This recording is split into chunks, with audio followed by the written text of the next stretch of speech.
एक बड़े युद्ध में राजा की सेना दुश्मन से चारों तरफ से घिर गई। राजा के जीवन पर संकट मंडरा रहा था। उसी समय सेना के जाट सेनापति ने दुश्मनों के बीच राह बनाई और अपने जान पर खेलकर राजा को युद्धभूमि से सुरक्षित बाहर निकाल लिया। राजा घायल और थके हुए सेनापति के इस पराक्रम से बेहद प्रभावित थे, लेकिन उनकी आंखों में ऐसा भाव था जो किसी बड़ी योजना का संकेत देता था। उन्होंने सेनापति को महल बुलाया। राजा ने गंभीर स्वर में कहा, तुमने युद्ध भूमि में मेरा जीवन बचाया। मैं तुम्हारा ये ऋण कभी नहीं चुका सकता, लेकिन मैं तुम्हें एक अनोखा प्रस्ताव देना चाहता हूं। मैं चाहता हूं कि तुम मेरी बेटी से विवाह करो। यह सुनते ही महल में सन्नाटा छा गया। जाट सेनापति ने विस्मय और संकोच से कहा, महाराज, ये मेरे लिए बहुत बड़ा सम्मान है, लेकिन मैं सोच रहा हूं कि। राजा ने सेनापति की बात काटते हुए कहा, तुम्हें सोचने का समय नहीं मिलेगा। मैं चाहूंगा कि पहले तुम मेरे कुछ सवालों के जवाब दो। सभी दरबारी आश्चर्यचकित हो गए। राजा ने मुस्कुराते हुए कहा, यदि तुम मेरे सवालों का सही जवाब नहीं दे पाए तो मैं अपनी बेटी का विवाह तुमसे नहीं करूंगा, और हां, यदि जवाब गलत हुआ तो तुम्हें दंड भी मिलेगा।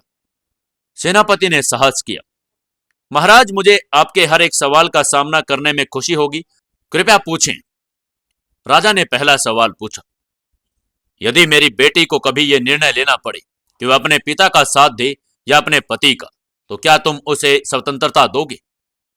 सेनापति ने कुछ क्षण सोचा और कहा, महाराज, मैं उसे स्वतंत्रता दूंगा, क्योंकि उसके निर्णय में न्याय होगा। राजा ने दूसरा सवाल पूछा, यदि युद्ध के दौरान तुम्हें चुनना पड़े कि राजा को बचाओ या प्रजा को, तो तुम क्या करोगे? सेनापति ने स्थिर स्वर में उत्तर दिया, महाराज, मैं प्रजा को बचाना चुनूंगा, क्योंकि राजा प्रजा के बिना अधूरा है। महल में सन्नाटा छा गया। राजा ने गहरी नजरों से सेनापति को देखा और तीसरा सवाल पूछा, क्या तुम्हारे मन में मेरी बेटी के लिए केवल सम्मान है या कोई और स्वार्थ भी छिपा है? सेनापति ने निडर होकर उत्तर दिया, महाराज, मेरी भावना केवल सम्मान और समर्पण की है। मैं स्वार्थ के बारे में कभी सोच भी नहीं सकता। राजा की आंखों में संतोष की झलक आई, लेकिन उन्होंने कोई निर्णय नहीं सुनाया। कुछ दिनों तक महल में यह चर्चा होती रही कि राजा इस प्रस्ताव पर क्या फैसला लेंगे। आखिरकार राजा ने सेनापति को बुलाया और कहा, तुमने हर सवाल का सही उत्तर दिया, लेकिन मैं ये निर्णय अपनी बेटी पर छोड़ता हूं। राजकुमारी ने सेनापति की ओर देखा और मुस्कुराकर कहा, जो व्यक्ति युद्ध भूमि पर राजा की जान बचा सकता है, वो मेरे जीवन का रक्षक बन सकता है।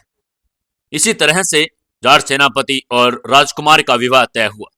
यह कथा साहस, निष्ठा और सम्मान की मिसाल बन गई। दोस्तों, आपको यह कहानी कैसी लगी? ऐसी ही कहानियां सुनने के लिए अभी के अभी सब्सक्राइब करें ओनली ऑन नॉवल FM।